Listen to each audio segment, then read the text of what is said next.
Hay un silencio que precede a todas las herejías, un momento suspendido entre el dogma y la revelación, en el que la humanidad se detiene al borde del abismo, preguntándose si será capaz de soportar la verdad que está a punto de emerger desde las profundidades de lo oculto. Ese silencio existió en Ámsterdam en el siglo XVII, cuando un joven de origen sefardí, educado en las escrituras y versado en las lenguas antiguas, comenzó a formular preguntas que nadie había osado articular con tanta claridad cristalina y devastadora.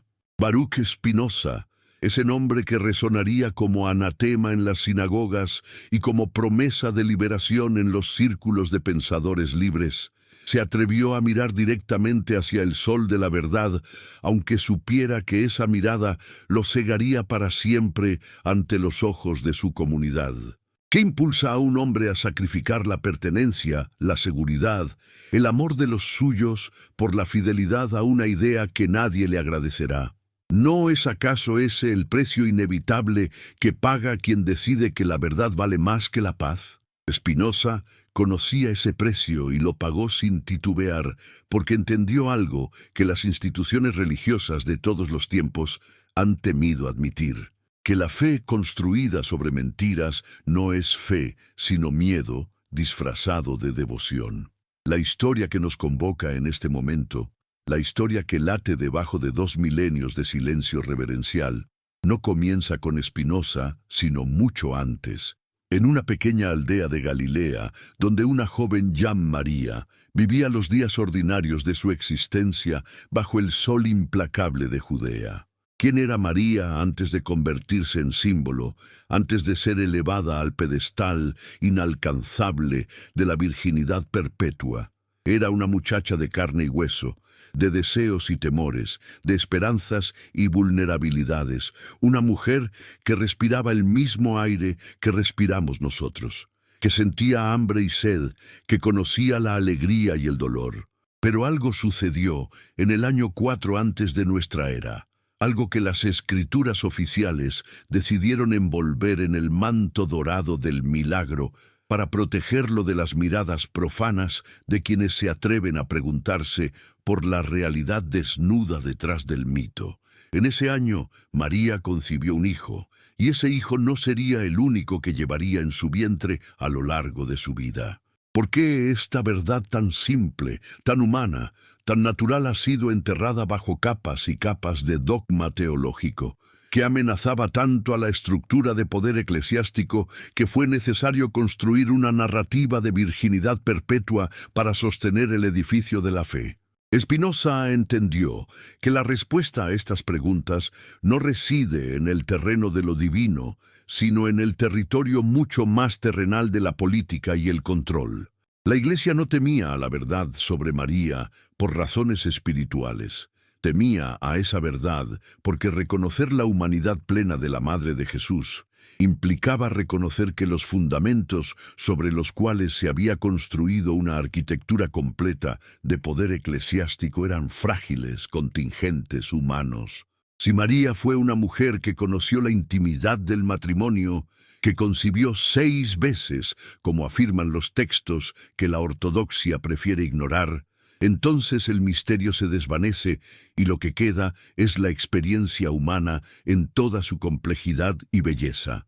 ¿No será que necesitamos el misterio no porque nos acerque a Dios, sino porque nos permite mantener la distancia segura que impide que tengamos que enfrentarnos con la responsabilidad de nuestra propia humanidad? Spinoza desafiaba precisamente esa distancia, esa comodidad de delegar en lo sobrenatural aquello que debemos resolver en el plano de la razón y la ética. Para él, Dios no era el Deus ex machina que interrumpe las leyes de la naturaleza para complacer nuestras fantasías de excepción, sino la sustancia misma de la realidad, la naturaleza vista desde su dimensión infinita. Los evangelios, esos textos que la tradición ha santificado hasta convertirlos en palabras dictadas por la divinidad misma, contienen pistas que la lectura devocional ha preferido pasar por alto. En el Evangelio de Marcos, el más antiguo de los 4 canónicos, se menciona explícitamente que Jesús tenía hermanos. Santiago, José, Judas y Simón, además de hermanas cuyo número y nombres no se especifican. ¿No resulta revelador que Marcos, el evangelista más cercano cronológicamente a los eventos que narra, presente esta información sin el menor asomo de incomodidad, como si fuera el dato más natural del mundo? Solo más tarde, cuando la teología comenzó a construir su edificio dogmático, surgió la necesidad de reinterpretar esos hermanos como primos o hijos de un matrimonio anterior de José. Maniobras hermenéuticas que revelan más sobre las necesidades ideológicas de la Iglesia que sobre la realidad histórica de aquella familia de Nazaret. Spinoza, armado con su conocimiento del hebreo y su capacidad implacable para el análisis textual, veía estas contorsiones interpretativas con la mirada fría del anatomista que disecciona un cadáver buscando la causa de la muerte. La causa de la muerte del texto original, podríamos decir, fue el miedo a la verdad sencilla. María era una mujer, Jesús era un hombre, y ambos participaban de la condición humana que compartimos todos. ¿Qué significa realmente la virginidad en el contexto de la narrativa cristiana? ¿Es un valor en sí mismo o es más bien un mecanismo de control sobre la sexualidad femenina? Una forma de establecer que el cuerpo de la mujer solo alcanza su máxima dignidad cuando se mantiene intocado, cuando permanece como territorio no conquistado por el deseo. La elevación de María a la categoría de Virgen Perpetua no honra a las mujeres, las aprisiona en un modelo imposible de pureza que niega la legitimidad de su experiencia sexual y reproductiva. Spinoza, aunque vivió en una época donde estas reflexiones sobre género no tenían el vocabulario que poseemos hoy, entendió intuitivamente que la manipulación de la figura de María servía propósitos que nada tenían que ver con la espiritualidad auténtica. Cuando la Iglesia decretó en el Concilio de Letrán, en el año 649, que María había permanecido virgen antes, durante y después del parto, no estaba haciendo una afirmación teológica, sino política. Estaba estableciendo un límite infranqueable entre lo humano y lo divino. Estaba marcando un territorio sagrado al cual los simples mortales no podíamos acceder excepto a través de la mediación institucional de la Iglesia misma.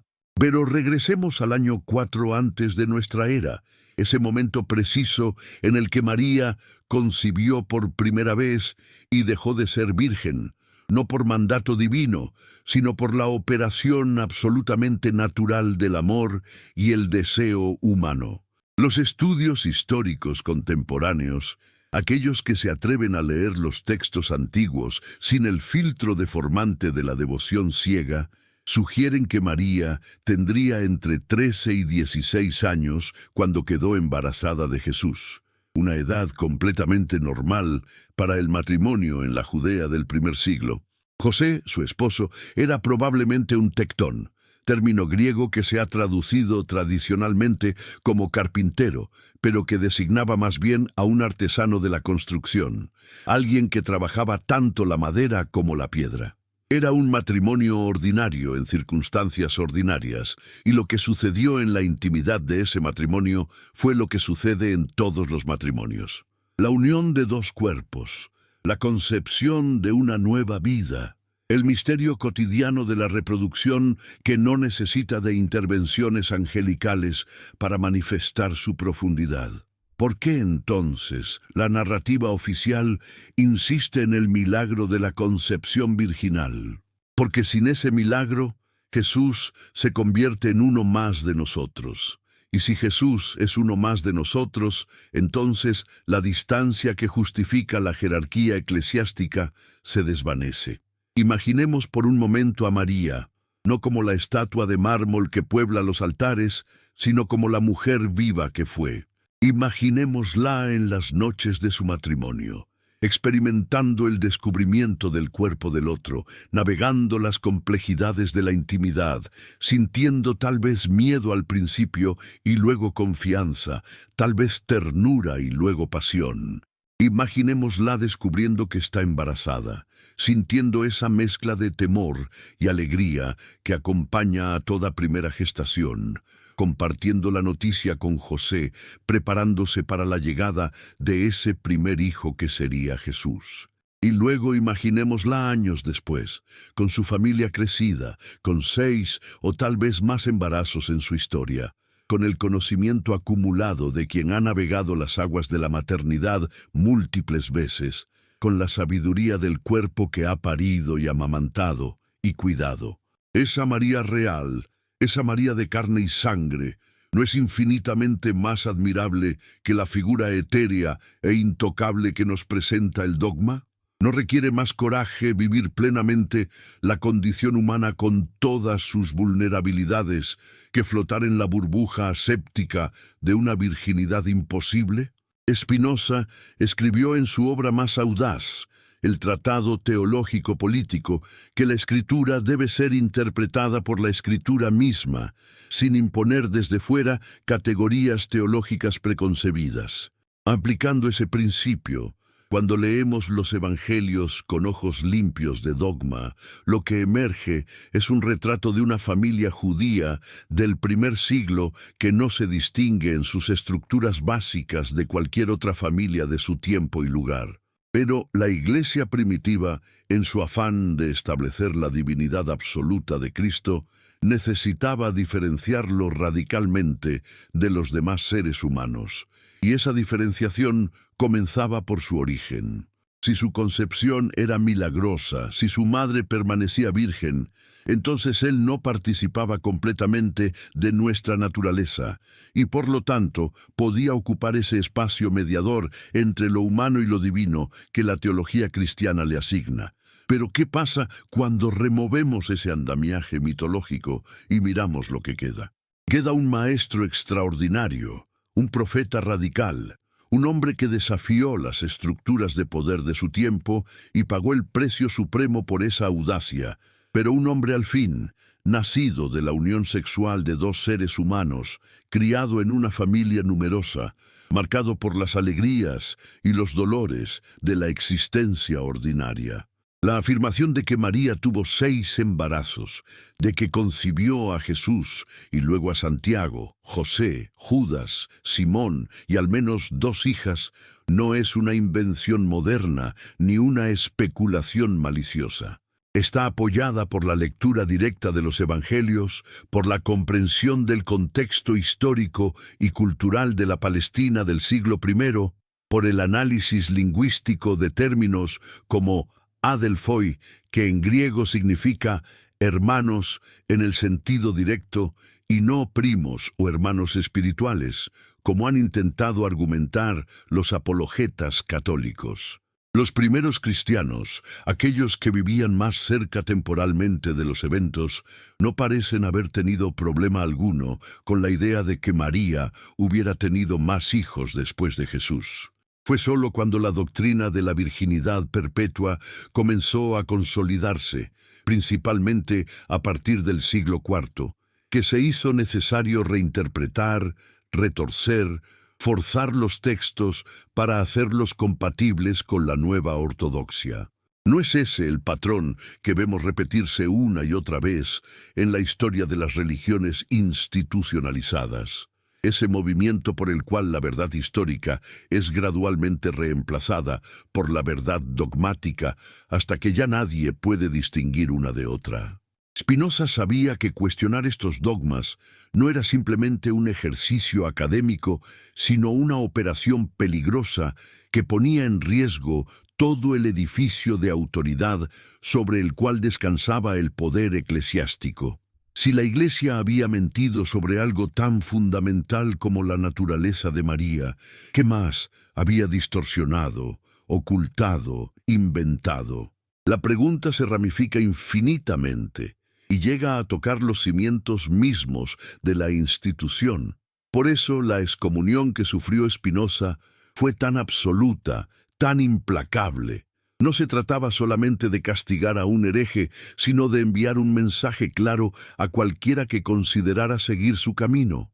El Keren pronunciado contra él en la sinagoga de Ámsterdam en 1656 es uno de los textos más violentos de exclusión que se conocen, maldiciéndolo de día y de noche, despierto y dormido, en todas sus actividades. ¿Qué había hecho este joven de 24 años para merecer semejante furia?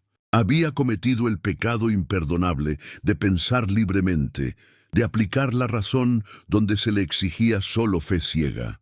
Si escribes ahora mismo en los comentarios desde qué país y qué ciudad nos sigues, si compartes con nosotros qué hora marca tu reloj en este preciso instante mientras escuchas estas palabras, estarás participando de una comunidad invisible de buscadores de verdad que se extiende por todo el planeta, gente que como Spinoza se niega a aceptar las narrativas oficiales sin cuestionarlas, personas que entienden que el primer paso hacia la libertad es la disposición a mirar de frente incluso aquellas verdades que incomodan.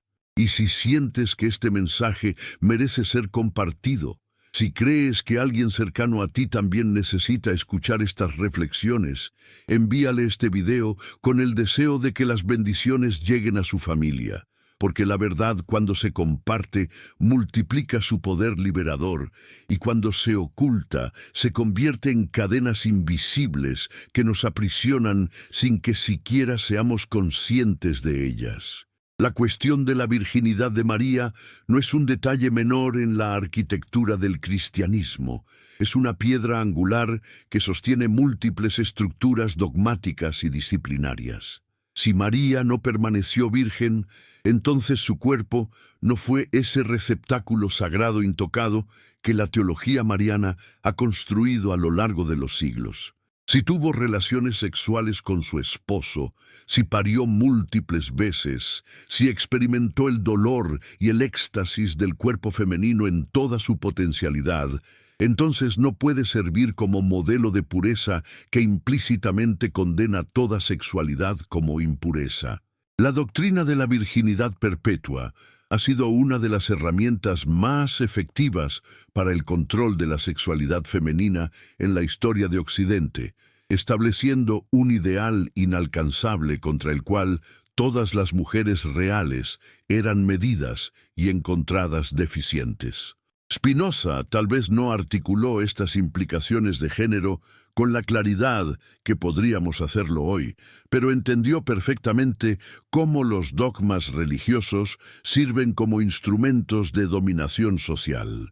Parte 2.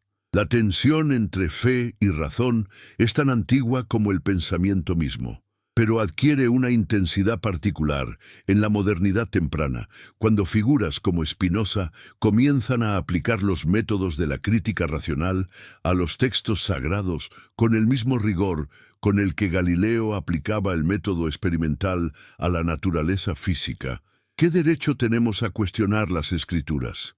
¿No es la revelación divina por definición incuestionable? Estas preguntas encierran ya una trampa retórica, porque asumen que sabemos qué es realmente revelación divina y qué es construcción humana disfrazada de divinidad. Spinoza propuso un criterio simple pero devastador. Si algo en las Escrituras contradice la razón o la naturaleza, entonces no puede ser palabra de Dios, porque Dios no puede contradecirse a sí mismo. La realidad no puede estar en guerra consigo misma. Por lo tanto, los milagros que violan las leyes naturales, las vírgenes que conciben sin intervención masculina, los muertos que resucitan, todo ese bestiario de lo imposible debe ser reinterpretado ya sea como metáfora, como malentendido o como falsificación directa. Aplicando este criterio espinosista a la narrativa de María, nos encontramos en territorio incómodo pero necesario. La concepción virginal de Jesús, tal como la narran los evangelios de Mateo y Lucas, curiosamente ausente en Marcos y Juan, los otros dos evangelios canónicos, responde no a un hecho biológico, sino a una necesidad teológica. Vincular el nacimiento de Jesús con la profecía de Isaías que habla de una alma que concebirá un hijo. Pero alma, en hebreo, significa simplemente mujer joven, no necesariamente virgen. Esa especificidad viene de la traducción al griego de la Septuaginta, que usó partenos, término que sí implica virginidad. Sobre cuántos malentendidos lingüísticos se han construido dogmas que han moldeado la vida de millones de personas durante 2 milenios. Spinoza, conocedor profundo del hebreo, veía estas transmutaciones semánticas y entendía que no eran inocentes, que cada decisión de traducción era también una decisión teológica que arrastraba consecuencias enormes. La figura de Spinoza es fascinante porque no era un ateo en el sentido vulgar del término, no negaba a Dios, sino que lo reinterpretaba radicalmente, identificándolo con la naturaleza misma en su famosa ecuación Deus sive natura, Dios, o sea, la naturaleza. Desde esta perspectiva, invocar a Dios para explicar un embarazo virginal es en realidad negar a Dios. Es sugerir que la naturaleza que Él mismo estableció es insuficiente y necesita ser violada para que sus propósitos se cumplan. ¿No es más coherente pensar que si Dios quería que naciera un maestro espiritual extraordinario, podía perfectamente usar los medios naturales que Él mismo diseñó, es decir, la unión de un hombre y una mujer? El milagro no está en la violación de las leyes naturales, sino en la existencia misma de esas leyes, en el hecho asombroso de que el universo sea inteligible, de que la materia se organice en formas cada vez más complejas hasta producir la conciencia que puede reflexionar sobre su propio origen. Los hermanos de Jesús, esos personajes incómodos que la tradición católica ha tratado de borrar o reinterpretar, aparecen múltiples veces en los evangelios y en las epístolas paulinas. Santiago, llamado el hermano del Señor, jugó un papel central en la comunidad judeocristiana de Jerusalén después de la muerte de Jesús, un papel que los Hechos de los Apóstoles reconocen claramente. Pablo mismo, en su carta a los Gálatas, menciona que cuando visitó Jerusalén, no vio a ninguno de los otros apóstoles, excepto a Santiago, el hermano del Señor. ¿Cómo puede ser primo si el texto usa la misma palabra hermano que usaría para cualquier hermano biológico? Los defensores de la virginidad perpetua han desarrollado teorías complicadas, que son hijos de un matrimonio anterior de José, que son primos, que se llaman hermanos por costumbre semítica, que son hermanos en sentido espiritual. Pero todas estas explicaciones requieren añadir información que los textos no contienen, requieren hacer malabarismos hermenéuticos cada vez más inverosímiles. ¿No es más simple aplicar el principio de la navaja de Occam y aceptar que hermano significa hermano, que María tuvo más hijos después de Jesús, que José y ella vivieron un matrimonio normal con todo lo que eso implica? La sexualidad ha sido siempre el gran campo de batalla de las religiones porque es el territorio donde el deseo humano se manifiesta con más fuerza irreducible, donde la naturaleza reclama sus derechos contra todas las prohibiciones culturales.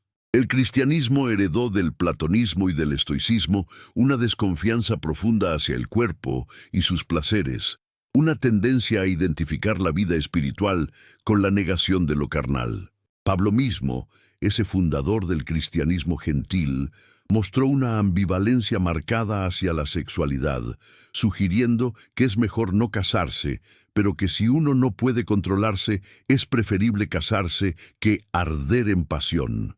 En este contexto, hacer de María una virgen perpetua era elevarla al máximo ideal de santidad posible según esos parámetros. Era convertirla en el modelo de mujer que nunca sucumbió al deseo, que permaneció pura incluso dentro del matrimonio. Pero ¿qué clase de matrimonio sería ese donde dos personas conviven sin intimidad física, especialmente en una cultura donde la procreación era vista como bendición divina y mandato social? La incoherencia es evidente y solo puede sostenerse mediante el recurso al milagro constante, a la intervención divina que suspende lo natural para satisfacer las necesidades de una teología que tiene miedo del cuerpo. Spinoza vivió en una época donde estas preguntas no podían plantearse abiertamente sin riesgo de persecución, cárcel o muerte. La Inquisición todavía funcionaba en España y Portugal, países de origen de su familia sefardí, y aunque en Holanda había más tolerancia religiosa que en cualquier otro lugar de Europa, esa tolerancia tenía límites claros. El caso de Adrian Koerbach, amigo de Spinoza, es ilustrativo. Fue arrestado en 1668 por publicar ideas similares a las espinosistas sobre la naturaleza alegórica de muchas narrativas bíblicas y murió en prisión un año después.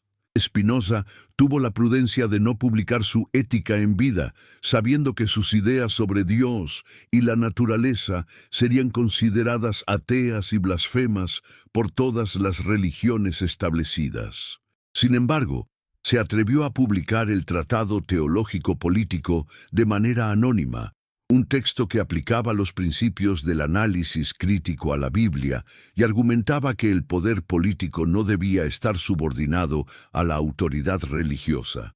¿Qué más actual que esa propuesta en un mundo donde todavía vemos teocracia y fundamentalismo reclamando el derecho a gobernar las vidas de todos? El tratamiento que hace Spinoza de los milagros es particularmente relevante para nuestra cuestión sobre María.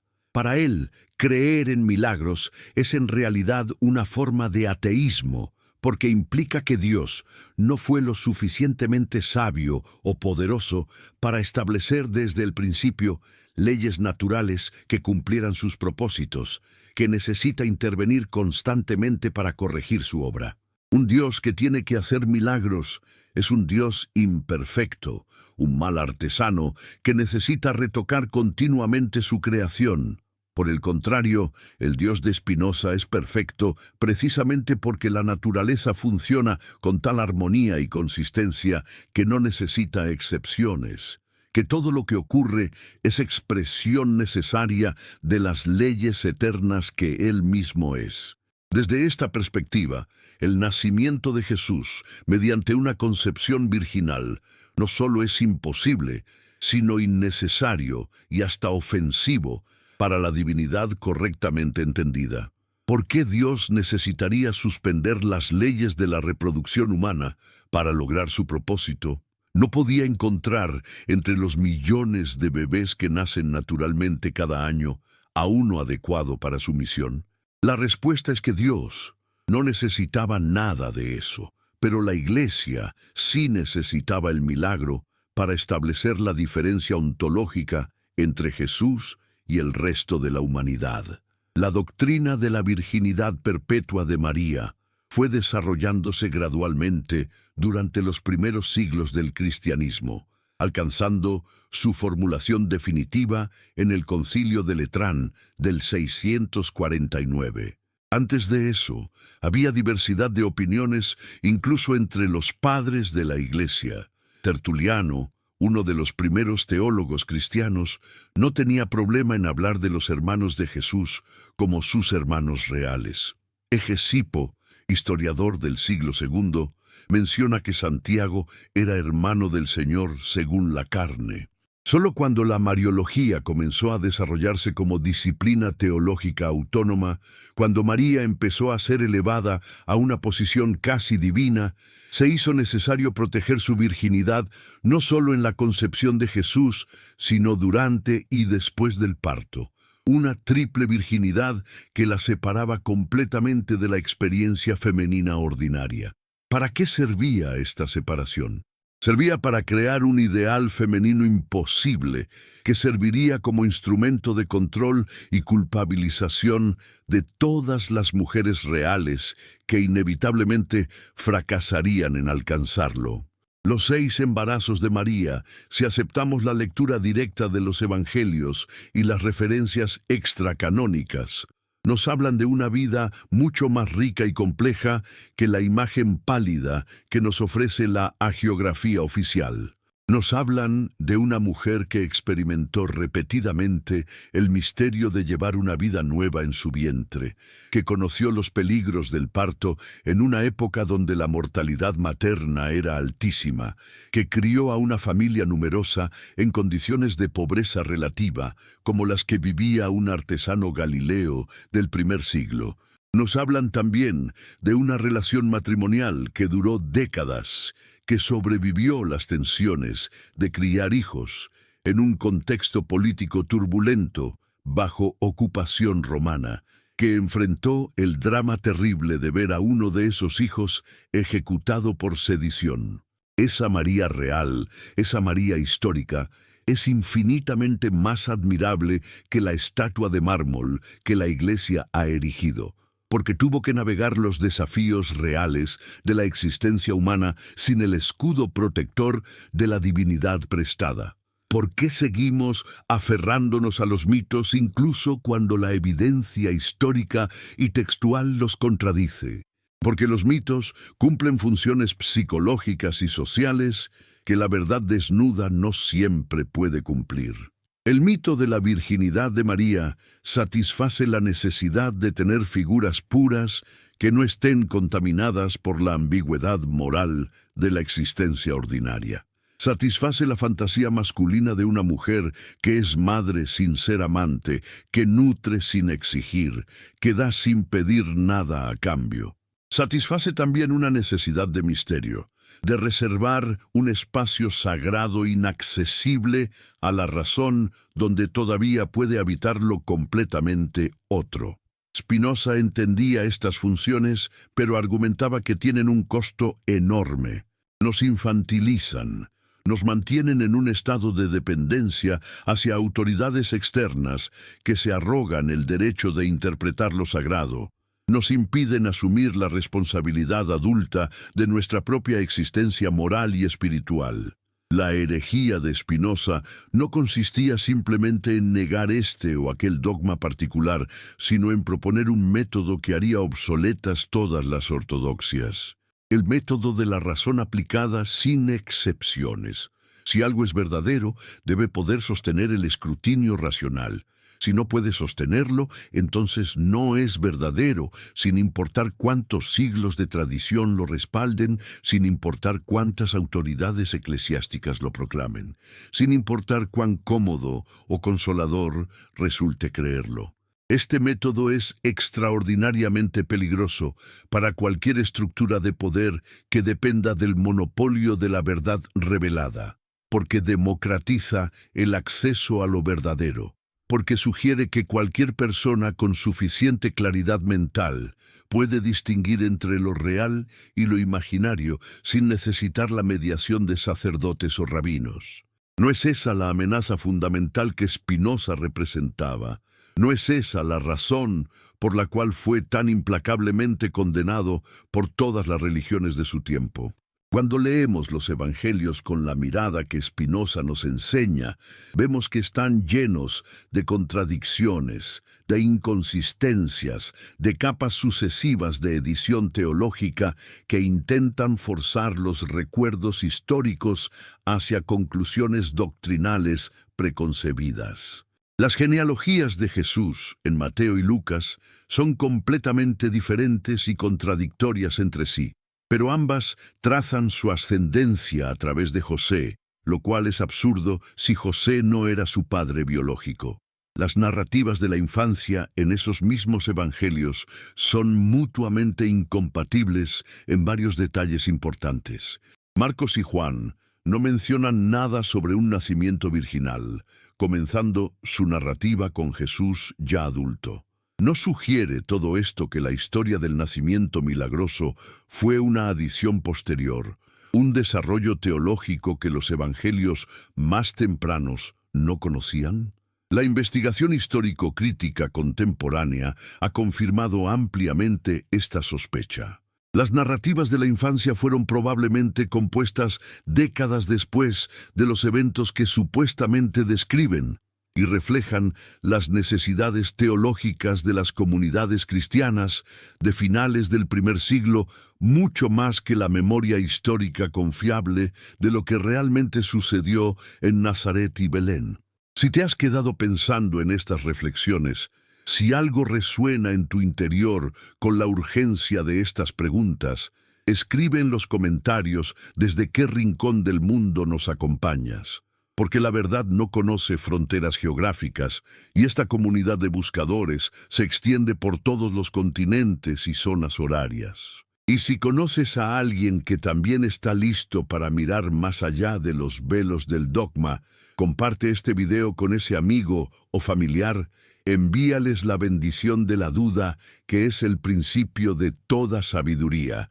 Porque solo cuando nos atrevemos a cuestionar lo que nos han enseñado a considerar incuestionable, es que comenzamos a pensar verdaderamente por nosotros mismos. Parte 3. Hemos llegado al punto donde todas las preguntas convergen, donde la arquitectura completa del dogma se tambalea sobre sus cimientos cuestionados, donde debemos decidir si continuaremos viviendo en la comodidad de las certezas heredadas o si tendremos el coraje de enfrentar la intemperie de la verdad desnuda.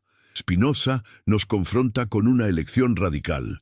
Podemos seguir habitando el mundo encantado de los milagros y las intervenciones divinas, o podemos aceptar que vivimos en un universo de leyes naturales, consistentes, donde lo sobrenatural no tiene cabida, porque todo lo que existe es expresión de la sustancia infinita que llamamos Dios o naturaleza.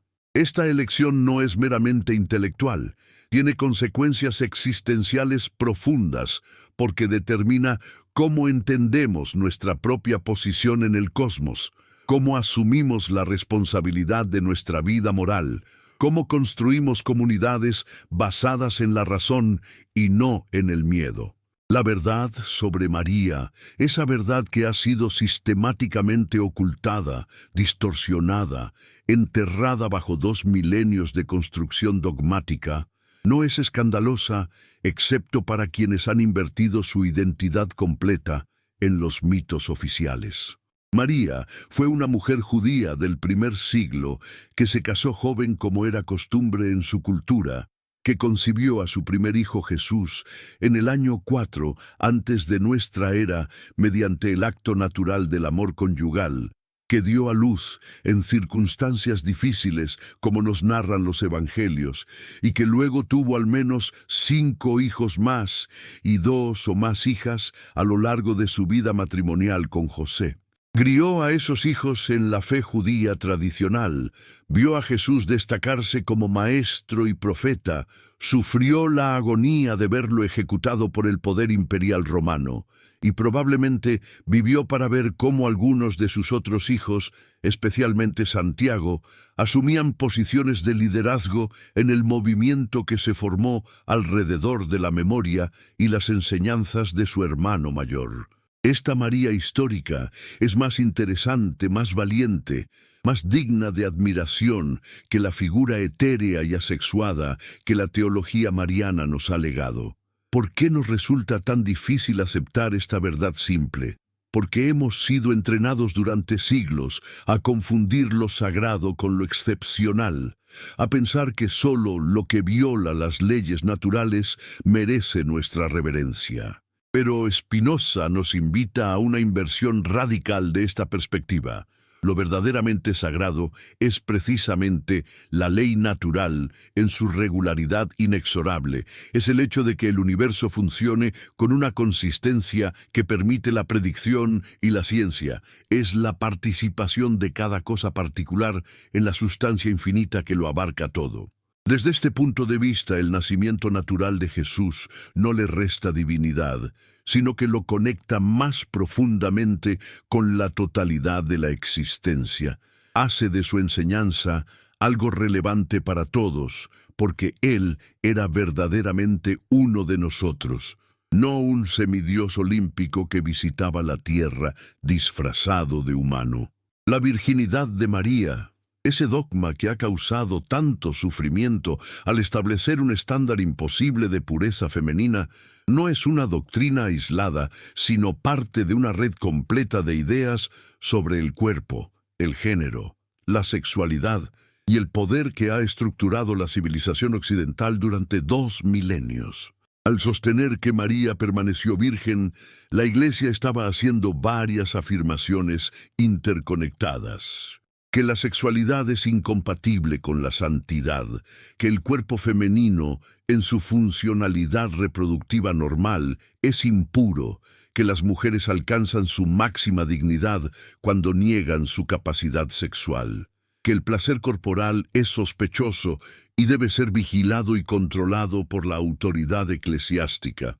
Todas estas ideas han servido para mantener sistemas de dominación patriarcal, donde las mujeres reales, atrapadas en la brecha insalvable entre el ideal mariano y su propia humanidad corporal, se han visto obligadas a experimentar su sexualidad como culpa y su maternidad como sacrificio sin alegría. Spinoza, aunque no desarrolló una crítica explícita del patriarcado en términos que reconoceríamos hoy, puso en marcha un método de análisis que inevitablemente conduce a desmontar todas las estructuras de dominación que se justifican apelando a un orden natural o divino inmutable. Si aplicamos el análisis espinosista a la cuestión de género, descubrimos rápidamente que las supuestas diferencias ontológicas entre hombres y mujeres, que han justificado siglos de subordinación femenina, no tienen fundamento en la naturaleza de las cosas, sino en convenciones sociales contingentes que se han naturalizado mediante su repetición constante y su sacralización religiosa. La virginidad de María es un elemento clave en esa sacralización de la subordinación femenina, porque establece que la mujer ideal es aquella que nunca ejerció autonomía sobre su propia sexualidad, que permaneció pasiva incluso en su concepción supuestamente milagrosa, donde no dio consentimiento, sino que simplemente aceptó el mandato divino transmitido por el ángel. Los 6 embarazos de María nos cuentan una historia diferente. Nos hablan de una mujer que experimentó la sexualidad como parte integral de su vida, que tomó decisiones sobre su cuerpo, que navegó las complejidades de la vida matrimonial y familiar con los recursos limitados que tenía disponibles en su contexto histórico. Nos hablan también de una mujer que tuvo que ser extraordinariamente resiliente para sobrevivir múltiples partos en condiciones precarias, para criar una familia numerosa en medio de la pobreza relativa y la inestabilidad política de la Judea bajo ocupación romana. Esa resiliencia, esa fuerza vital, ese coraje cotidiano de enfrentar los desafíos reales de la existencia material, eso es lo verdaderamente admirable. No la pureza aséptica de una virginidad que la separaría de la condición humana común. ¿Por qué hemos preferido el ícono a la mujer real? Porque el ícono no nos desafía, no nos confronta con la ambigüedad moral de nuestras propias vidas.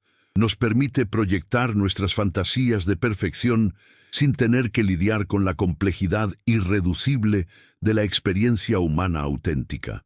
La destrucción del mito, esa destrucción que Spinoza inició y que la investigación histórico-crítica contemporánea ha continuado, no es un acto de nihilismo, sino de liberación.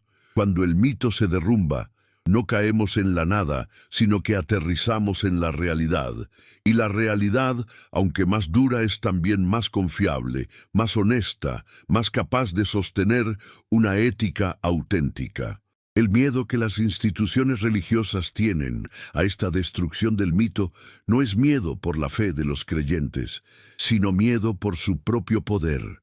Porque si la gente descubre que puede acceder a la verdad sin mediación eclesiástica, si descubre que la razón es una guía más confiable que la tradición dogmática, entonces el monopolio interpretativo de la Iglesia se desvanece y con él toda la estructura de autoridad que ha sostenido durante siglos. ¿No es revelador que las instituciones religiosas siempre hayan sido más tolerantes con los pecados morales que con las herejías intelectuales, que perdonen más fácilmente al asesino arrepentido que al pensador que cuestiona un dogma? La excomunión de Spinoza, ese acto de violencia simbólica que pretendía borrarlo de la existencia social, no logró silenciarlo porque las ideas verdaderas tienen una vitalidad que las hace indestructibles. Han pasado casi 4 siglos desde aquel día en 1656, cuando fue expulsado de la sinagoga de Ámsterdam. Y sin embargo, sus preguntas siguen siendo perturbadoramente actuales, siguen incomodando a todos los fundamentalistas de todas las religiones que prefieren las certezas dogmáticas a las dudas productivas. ¿Qué significa que un pensador judío del siglo XVII siga hablándonos con tanta urgencia en pleno siglo XXI? Significa que los problemas que él identificó no han sido resueltos, que seguimos atrapados en las mismas falsas dicotomías entre fe y razón, que seguimos permitiendo que las instituciones religiosas monopolicen el discurso sobre lo sagrado, que seguimos confundiendo la tradición con la verdad. Spinoza propuso algo radicalmente simple, pero extraordinariamente difícil de practicar: vivir según la razón, lo cual para él significaba vivir en armonía con la naturaleza entendida como la totalidad infinita de lo que existe. Vivir según la razón implica abandonar las supersticiones, los miedos infantiles a castigos sobrenaturales, las esperanzas igualmente infantiles de recompensas post-mortem y asumir la responsabilidad completa de crear significado y valor en esta única vida que tenemos. Es una propuesta aterradora, sin duda, porque nos despoja de todos los consuelos fáciles que las religiones tradicionales ofrecen. Pero, ¿es una propuesta liberadora? Absolutamente, porque nos devuelve la dignidad de ser autores de nuestro propio destino moral, porque nos saca del estado de minoría de edad espiritual en el que las autoridades religiosas nos quieren mantener. La cuestión de María, entonces, no es una curiosidad histórica sin importancia, sino un caso paradigmático de cómo los dogmas religiosos distorsionan la realidad para servir a intereses de poder. Cuando la Iglesia insistió en la virginidad perpetua de María, contra toda evidencia textual e histórica, no estaba protegiendo una verdad revelada, sino construyendo un instrumento de control. Ese instrumento ha funcionado espectacularmente bien durante 2 milenios, generando incontables millones de mujeres que han vivido su sexualidad como culpa, que han experimentado su cuerpo como enemigo de su alma, que han internalizado la idea de que su valor como personas está inversamente relacionado con su actividad sexual. El costo humano de este dogma es incalculable. Las vidas distorsionadas, las capacidades no desarrolladas, el sufrimiento innecesario causado por la imposición de un ideal imposible basado en una mentira histórica. Pero ¿qué ganamos al desmantelar el mito? Ganamos la posibilidad de relacionarnos con lo sagrado sin las mediaciones deformantes del dogma. Ganamos la capacidad de honrar la experiencia humana real en lugar de huir de ella hacia fantasías de pureza imposible.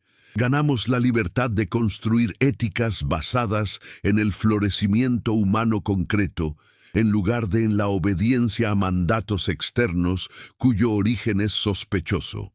Ganamos, en resumen, la mayoría de edad espiritual que Kant identificaría un siglo después de Spinoza como el proyecto central de la Ilustración. Sapere aude. Atrévete a pensar por ti mismo. Atrévete a usar tu propia razón sin las muletas de la autoridad externa. El año 4 antes de nuestra era, ese momento en que María concibió a Jesús mediante el acto natural del amor conyugal y dejó de ser virgen, marca no un escándalo, sino una conexión profunda con la cadena infinita de la vida humana que se reproduce a sí misma generación tras generación. Jesús nació como nacemos todos, de la unión de dos cuerpos, del encuentro del esperma y el óvulo, del proceso misterioso pero perfectamente natural de la embriogénesis. Creció en una familia numerosa, con hermanos y hermanas que compartían su vida cotidiana, que competían por la atención de los padres, que jugaban y peleaban y aprendían juntos como hacen todos los hermanos. Esa humanidad plena, esa participación completa en la condición mortal que nos define, no disminuye su grandeza como maestro espiritual, sino que la aumenta, porque significa que lo que Él logró, lo logró desde las mismas condiciones de vulnerabilidad y limitación que enfrentamos todos nosotros. La verdad no puede ser enterrada para siempre porque tiene una tendencia inherente a emerger, como el agua subterránea que tarde o temprano encuentra una grieta en la roca y brota hacia la superficie. Durante siglos, la Iglesia ha intentado mantener el mito de la virginidad de María mediante el control de los textos, la persecución de los herejes, la inquisición de los disidentes, pero cada vez que alguien como Spinoza aplicaba la razón honesta a los documentos históricos, la verdad se volvía visible.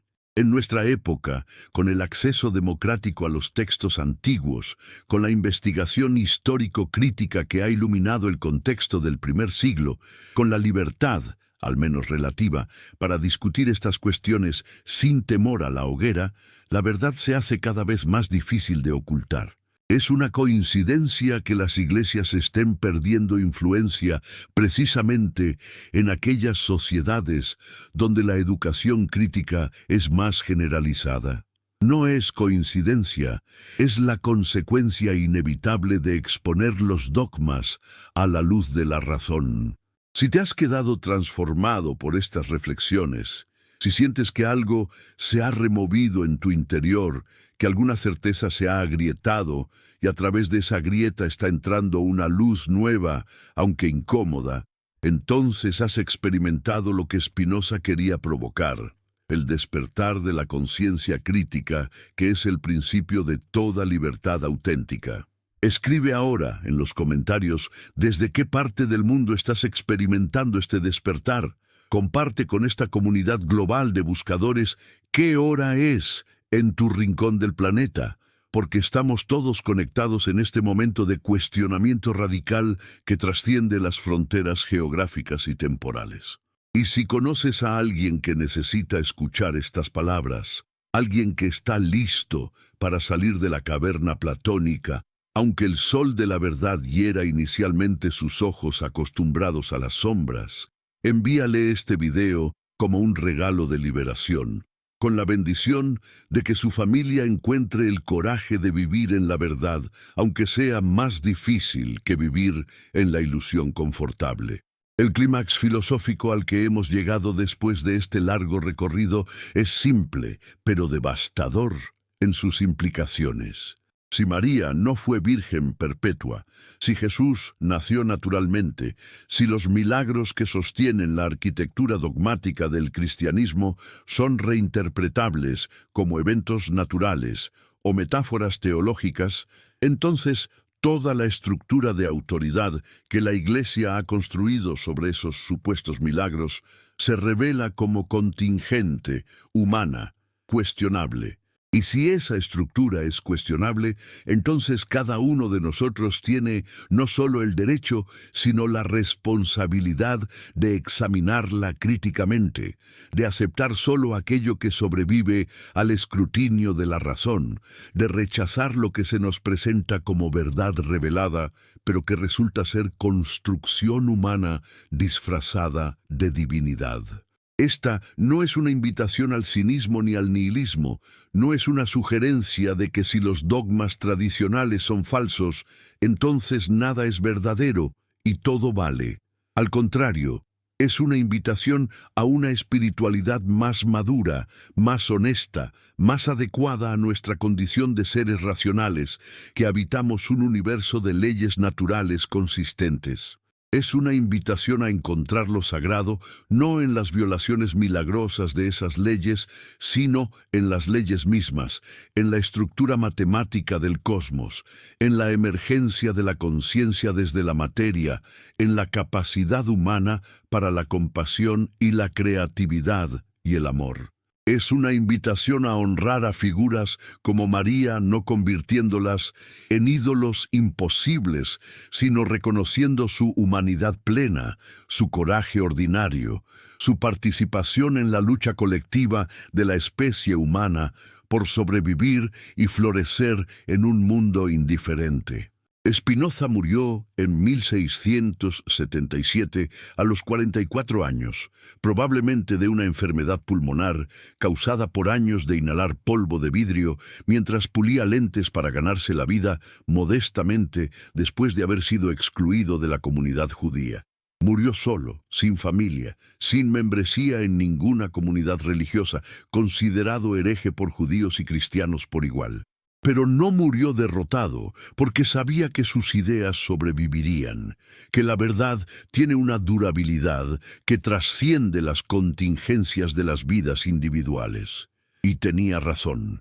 Sus obras fueron prohibidas, quemadas, condenadas, pero se copiaron clandestinamente, se leyeron en secreto, se discutieron en círculos de librepensadores e influyeron profundamente en el desarrollo de la Ilustración europea, en el surgimiento del liberalismo político, en la consolidación del método histórico crítico aplicado a los textos sagrados, en la construcción gradual de sociedades secula, res donde la razón, y no la revelación, es la autoridad última. Cuando miramos retrospectivamente la historia de los últimos 4 siglos, vemos que Spinoza estaba en el lado correcto de la historia, que su aparente derrota fue en realidad una victoria diferida. Las sociedades que han seguido su consejo de separar el poder político de la autoridad religiosa, que han adoptado la libertad de pensamiento y expresión que él defendía,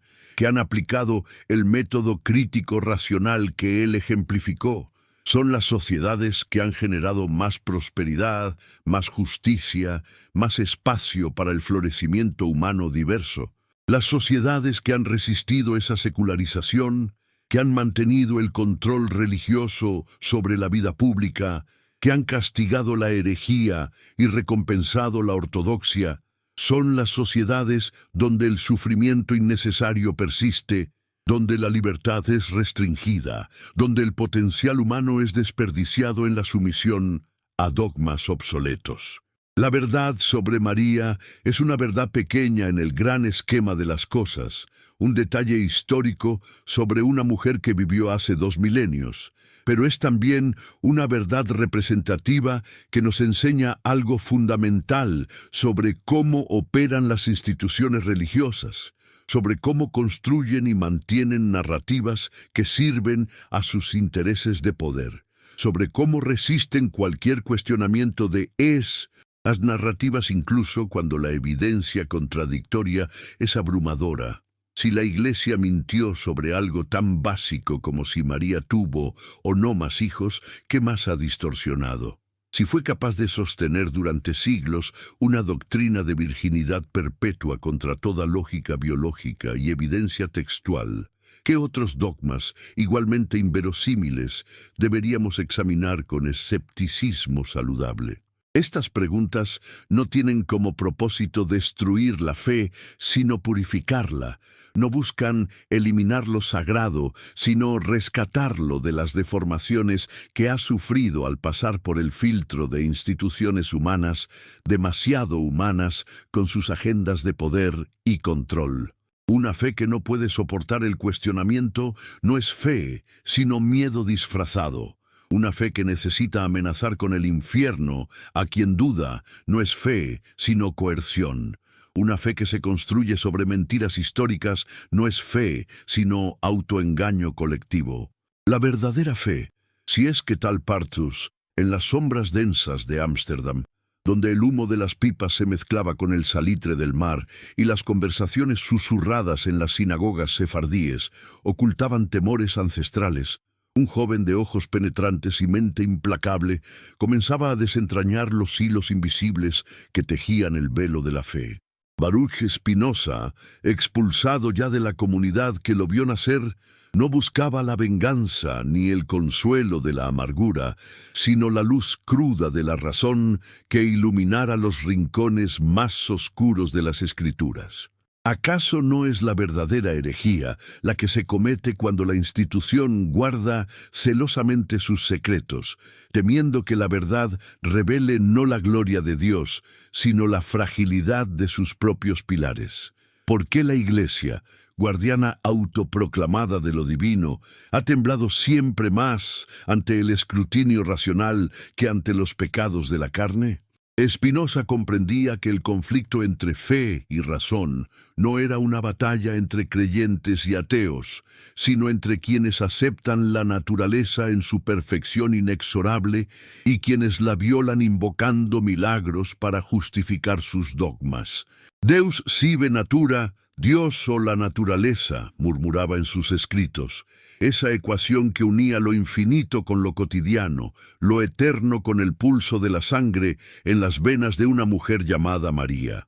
Imaginad el año 4 a.C., no como una fecha en los calendarios eclesiásticos, sino como un instante vivo, palpitante, donde en una humilde morada de Nazaret, bajo el cielo estrellado de Galilea, María y José consumaban su unión matrimonial en la intimidad que la naturaleza dicta, sin pedir permiso a concilios ni profetas. ¿Qué milagro hay en eso? ¿Qué intervención angélica viola las leyes eternas de la sustancia divina que Spinoza identificaba con la totalidad del ser? Nada, absolutamente nada, porque la concepción de Jesús no fue ruptura, sino cumplimiento perfecto de la natura naturante. Esa esencia creadora que produce infinitos modos sin excepciones ni favoritismos. La Iglesia, en su afán por elevar a Cristo por encima de la humanidad, inventó la virginidad perpetua como un muro infranqueable, pero Spinoza veía a través de ese muro: si Dios es la naturaleza, entonces todo nacimiento es divino. Toda unión carnal es expresión de la potencia infinita que fluye a través de cada átomo. ¿No revela esta invención eclesiástica un Dios antropomórfico, caprichoso, que suspende sus propias leyes para favorecer a uno de sus modos? ¿Y no es eso, en última instancia, una blasfemia contra la perfección absoluta que Spinoza defendía, donde cada cosa existe necesariamente porque debe ser así, sin contingencias ni correcciones divinas? Los evangelios, esos textos entretejidos con memorias orales y agendas teológicas, traicionan su propia construcción cuando se les aplica el bisturí espinosista del análisis textual. Marcos, el más antiguo y crudo, nombra sin ambajes a los hermanos de Jesús: Santiago, Josés, Judas y Simón, y menciona hermanas sin número preciso, como si enumerara el mobiliario de una casa común. ¿Por qué Lucas y Mateo, más tardíos, insisten en la Partenos, la Virgen, citando a Isaías con una traducción que fuerza el hebreo alma, mera joven, hasta convertirla en dogma inquebrantable?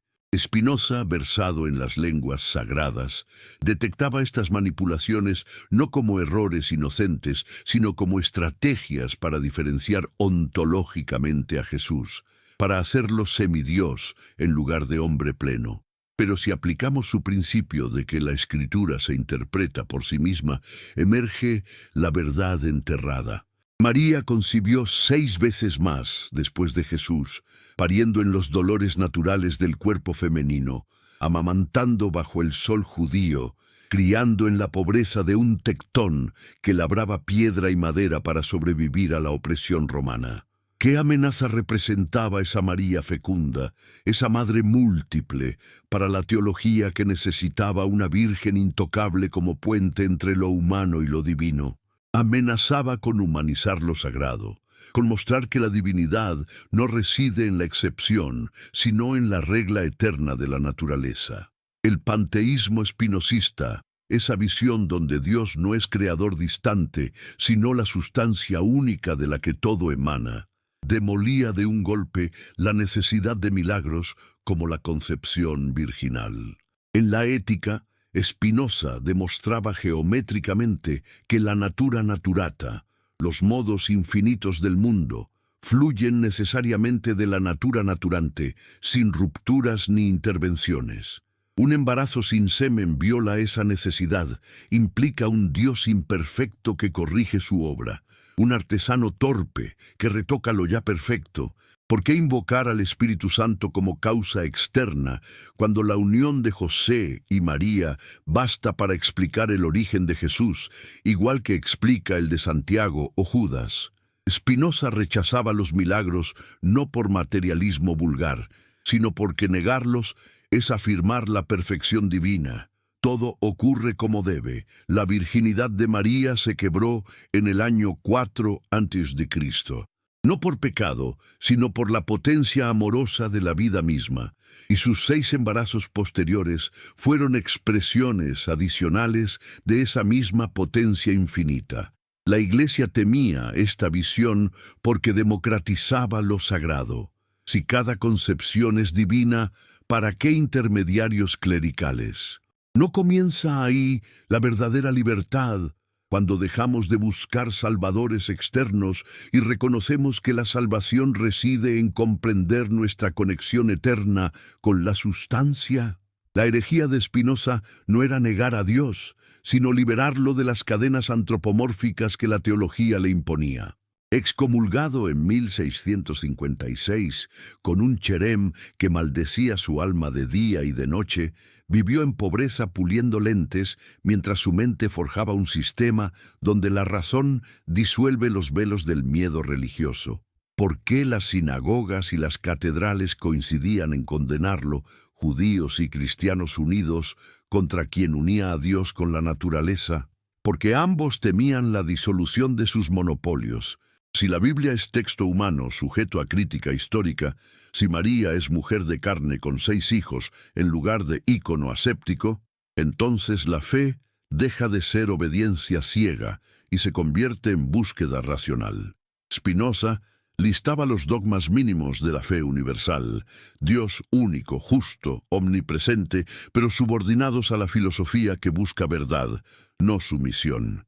Aplicado a María, esto significa rechazar la virginidad perpetua decretada en Letrán 649, no por maldad, sino porque contradice la evidencia textual de los Adelphoi, los hermanos carnales, y la biología natural que Spinoza elevaba a sagrada. No es la fe auténtica la que sobrevive al examen racional, mientras que la que colapsa ante la duda es mera superstición. Profundicemos en el conflicto. La razón espinosista no destruye la fe, la purifica despojándola de mitos que sirven al poder. La narrativa de la Virgen Eterna manipulaba el deseo humano, especialmente femenino, estableciendo un ideal inalcanzable que culpabilizaba la sexualidad normal. María, en el año 4 a.C., dejó de ser virgen en el abrazo conyugal y sus embarazos subsiguientes, Santiago el Justo, que lideró la Iglesia de Jerusalén, Judas, autor de la epístola, Simón y las hermanas sin nombre, atestiguan una vida plena, no etérea. Pablo menciona a Santiago como hermano del Señor en Gálatas, sin ambigüedades semíticas que la apologética posterior invocó. ¿Por qué forzar primos o hijos previos de José cuando el texto griego es claro? Porque admitir 6 embarazos humanizaba a Jesús, lo hacía participio pleno de la afectividad familiar, de las rivalidades fraternales, de la mortalidad cotidiana. Spinoza veía en esto no escándalo, sino belleza. El Maestro Supremo surge no de anomalía milagrosa, sino de la cadena natural de generaciones, probando que la divinidad actúa siempre por vías ordinarias.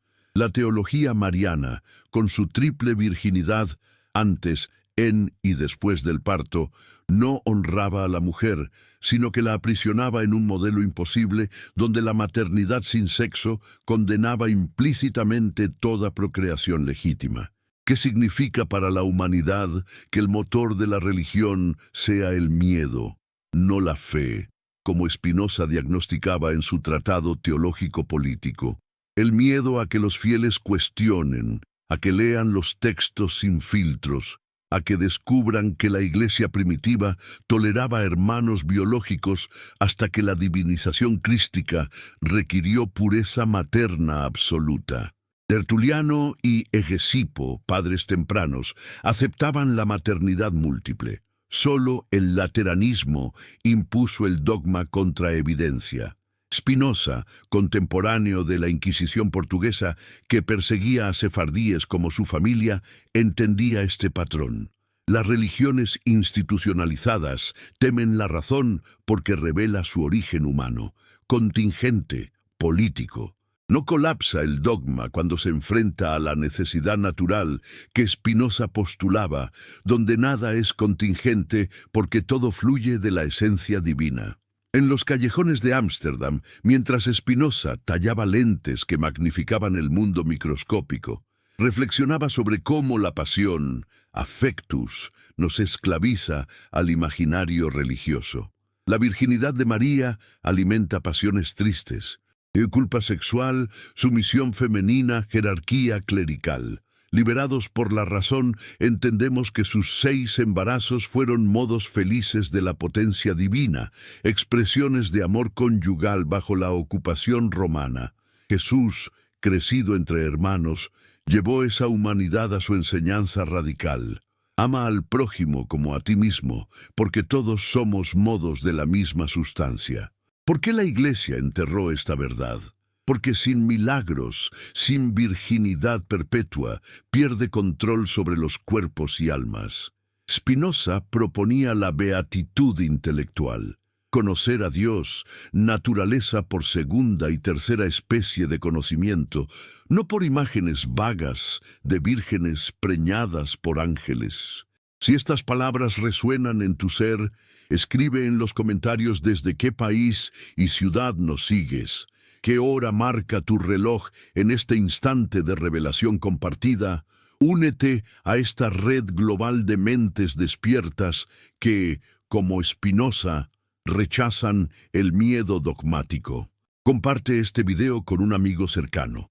Deséale bendiciones para su familia, porque la verdad multiplicada libera generaciones enteras de las cadenas invisibles de los mitos. La lucidez herética de Spinoza se agudizaba en su rechazo a la teleología antropocéntrica. La naturaleza no actúa por fines humanos, sino por necesidad eterna. El nacimiento de Jesús en 4 a.C. no cumplía profecías forzadas, sino que era inevitable en la cadena causal infinita. María, fecundada naturalmente, encarnaba esa necesidad. Su vientre, 6 veces hogar de vida, reflejaba la productividad divina sin pausas milagrosas. Los concilios que dogmatizaron su virginidad revelaban miedo a la razón espinosista, que unía extensión y pensamiento en atributos de la única sustancia. ¿Qué jerarquía eclesiástica sobrevive cuando cada mujer, como María, es templo vivo de la naturaleza? Ninguna. Porque la verdadera Iglesia es la comunidad racional que vive según la ética de la alegría, no del temor. Los textos apócrifos, ignorados por canónicos pero cercanos en tiempo, pintan una María casada y madre prolífica, coherente con el contexto judío, donde la esterilidad era maldición, no virtud. Spinoza habría aplaudido esta coherencia natural.